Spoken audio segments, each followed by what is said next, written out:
Welcome, I am Rabbi Phil Bressler of Beit Am in Corvallis, Oregon, and this is the daily summary video for the Kitzur Shulchan Aruch Yomi Daily Halacha Learning Project, covering the passage from Siman 108 CE 4 to Siman 109 CE 5.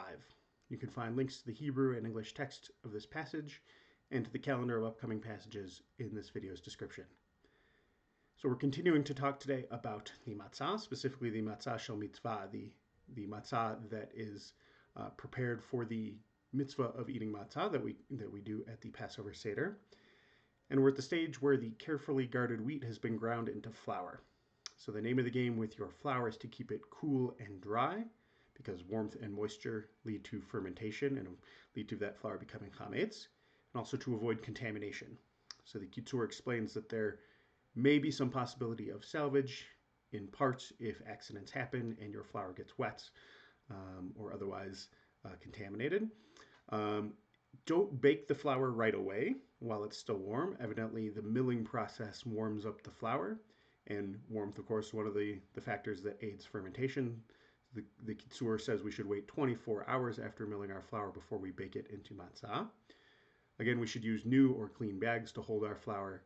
And don't put your bag on a sweaty animal or stack your bags, because that's a way to cultivate warmth and moisture. The animal's sweat could get it wet, and then that could lead to your flour fermenting.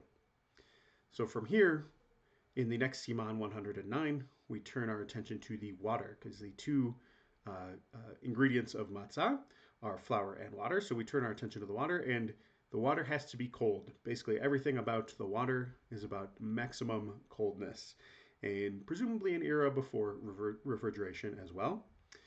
So the Kitzur explains we should let the water stand overnight after it's drawn. That's to let it, I think, cool and reach an even and consistent temperature. Apparently, river water in the month of Nisan is cooler than well water. I don't know if that's a geographic peculiarity, or I don't know how the geothermal activities work there, but apparently river water is preferable because it is cooler.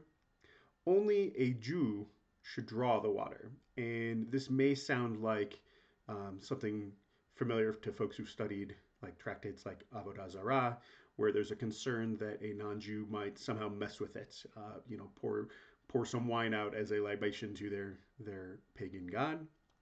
But here, actually, the Mishnah Berurah clarifies that it's not actually a concern that they're going to mess with it. It's just that drawing the water is actually part of the mitzvah of baking matzah. It's not just the sort of assembly process, but actually drawing the water as well as part of the mitzvah. And that's why a Jew who is obligated with regard to the matzah, it's preferable that a Jew should do the drawing as well. Sharp flavors apparently speed fermentation. I'm, again, not clear on the physics there. But sharp flavors that may adhere to a pot used for holding water should be avoided, so that your water won't in any way facilitate fermentation and your matzah becoming chametz. And finally, one should use pottery, I think, as your vessel for holding the water. Things like copper, metal are more heat conductive, and therefore your water can warm up much more easily. So again, the name of the game is the cold water. That's all for today. As always, our learning is dedicated to Rabbi Shlomo Gansfried, the author of the Kitzur, and the historic Jewish community of Uzhhorod, Ukraine. See you tomorrow.